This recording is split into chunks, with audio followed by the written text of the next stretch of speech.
নমস্কার, আমি নির্মল বিশ্বাস মুদ্রা চেনা ইউটিউব চ্যানেল থেকে আপনাদেরকে জানাই স্বাগত। আজকে এক দাদা এসেছেন, দাদা দোহারি থেকে এসেছেন। দাদা ওটা কি আপনার ছেলে? আমার ছেলে, সঙ্গে ছেলেকেও নিয়ে এসেছেন। তো দাদা আপনার নাম? আমার নাম তাপস সরকার। তাপস সরকার। ছেলের নাম? তুইনাংশু সরকার। তুইনাংশু সরকার। যাই দুজনেই আজকে এসেছেন, বাপ বেটা দুজনে মিলেই এসেছেন। অনেক কালেকশন নিয়ে এসেছেন, সবকিছু আমি চেক করে দেখেছি। এই ধরনের অনেক ধরনের পয়সা নিয়ে এসেছেন। আপনি আমার এই ভিডিওটা কতদিন থেকে দেখছেন? আমি অনেকদিন যাবত আপনার ভিডিও দেখছি, মানে প্রায় 1.5 বছর চলে।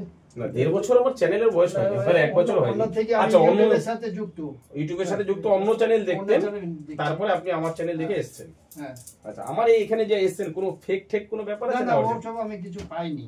আচ্ছা, ওসব কিছু পাইনি।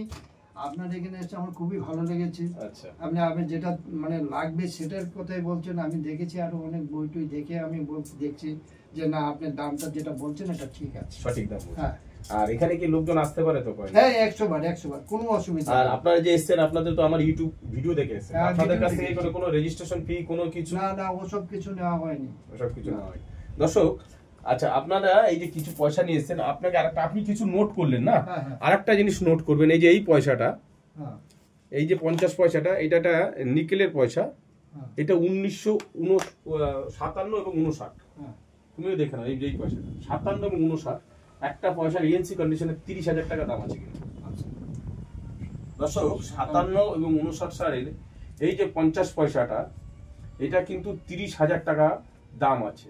এটা 50 নয়া পয়সা কিন্তু। এটা আপনি নোট করে নেন। আপনি তো কিছুক্ষণ নোট করলেন, এটাও নোট করে নেন। আপনি 50 পয়সা নোট করুন, 57 এবং 59, 57 এবং 59, 59। হ্যাঁ। এটা কোন ইয়েতে হবে? আপনি শুধু 57 59 লিখুন না। আর এই পয়সাটা 50 নয়া পয়সা কিন্তু এটা, ঠিক আছে? আচ্ছা, আর এই যে পয়সাগুলো আপনি নিয়েছেন, আপনাদেরকে একটু আগেই তো বললাম যে এটা 1988 এবং 1986। 1988 সালের নয়ডা মিন্ট এবং 1986 সালের বোম্বে মিন্টের এই পয়সাটা যদি থাকে, প্রায় ফাইন কন্ডিশনে 3,000 টাকার কাছে দাম আছে। দর্শক, উনি আরো 1 টাকার কয়েনগুলো নিয়েছেন। এই যে 5 টাকার কয়েন, 2021 সালের হায়দ্রাবাদ মিন্ট থাকলে আমি বলেছি 30,000 টাকা দাম দেবো। 30,000 টাকা আমি দাম দেবো। এই একম পয়সাটা আজাদি কা অমৃত মহোৎসব, যদি এই ধরনের পয়সা আপনাদের কাছে থাকে, 30,000 টাকা আমি আপনাদেরকে দাম দেবো। আপনি কিছু বিদেশি টাকা নিয়ে এসছেন, হয়তো আমাকে দেখাবার জন্যই নিয়ে এসছেন। আচ্ছা, সব থেকে বড় কথা হচ্ছে যে বিদেশি টাকা এগুলো আমি দেখি না, ঠিক আছে? বিদেশি নোট বা কয়েন এগুলো আনবেন না। এগুলো যদি আনেন, আমি এগুলো কিন্তু দেখি না, কারণ এই সম্বন্ধে বিদেশি নোট বা টাকা সম্বন্ধে আমার কোনো আইডিয়া নেই। আমি রিপাবলিক ইন্ডিয়া, ইস্ট ইন্ডিয়া এবং ব্রিটিশ ইন্ডিয়া, এই ধরনের টাকা পয়সা যদি আপনাদের কাছে থাকে, কয়েন থাকে, অবশ্যই নিয়ে আসবেন। নিশ্চয়ই আমি চেক করে দেখবো। এবং আপনারা যদি মনে করেন বিক্রি করেন, বিক্রি করতে পারেন। আর যদি মনে করেন বিক্রি করবেন না, কোনো অসুবিধা নেই। আপনারা আপনার পয়সাটা সব ভালোভাবে নিয়ে যেতে পারবেন, কোনো অসুবিধা নেই। উনি যে পয়সাটা আমার কাছে বর্তমানে বিক্রি করতে চাইছেন, সেটা হচ্ছে দর্শক, এই যে 1940 সালে যে পয়সাটা, 1942-40 জর্জ 6 কিং এম্পোরিয়ারের এই পয়সা। আমি পয়সাটা উনি আমার কাছে 400 টাকা পার পিস আমি দাম দিয়েছি। তো উনি এটা আমি 300 টাকা দাম দিয়েছিলাম, কন্ডিশনটা একটু খারাপ থাকার জন্য। উনি বললেন না দাদা, 3টে 400 টাকা করে দেন। আমি ওনাকে 400 টাকা করেই বলে এগ্রি করেছি। 400 টাকা করে এই 3টে পয়সা ওনার কাছ থেকে আমি কিনবো। আমি আপনাদের কাছ থেকে এই 3টে 400 টাকা করেই কিনে নিলাম। আচ্ছা, কপার নিকালের 5 টাকাগুলো কি দেবেন না রাখবেন? এগুলো দিয়ে দেবেন। এগুলো কিন্তু পার পিস। দর্শক, কপার নিকালের এই যে পয়সাগুলো আপনারা দেখছেন, এই দাদার কাছ থেকে আমি পার পিস 6 টাকা করে পার পিস কিনলাম। আপনি এই পয়সাগুলো 6 টাকা করে দিয়ে দিলেন। আচ্ছা, এইগুলো 6 টাকা করে দিলেন এবং এইগুলো পার পিস 400 টাকা করে উনি আমার কাছে বিক্রি করলেন। ওনার কাছ থেকে আমি এই পয়সাগুলো কিনে নিলাম।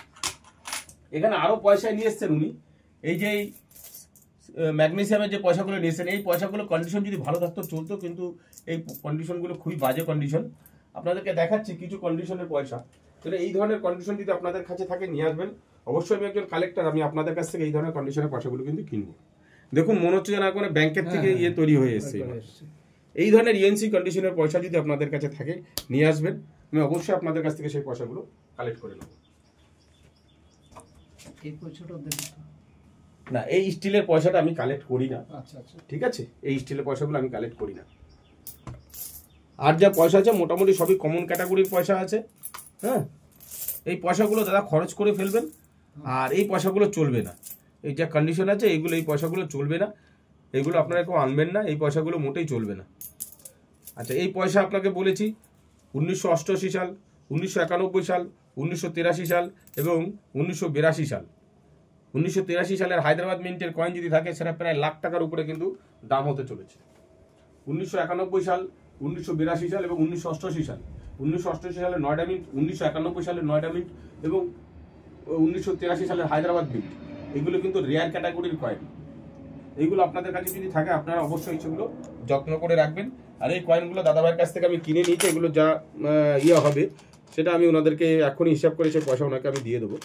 তো যাই হোক দর্শক, আজকের এই ভিডিওটা যদি আপনাদের ভালো লেগে থাকে অবশ্যই লাইক, শেয়ার, কমেন্ট ও সাবস্ক্রাইব করতে ভুলবেন না। থ্যাংক ইউ, নমস্কার।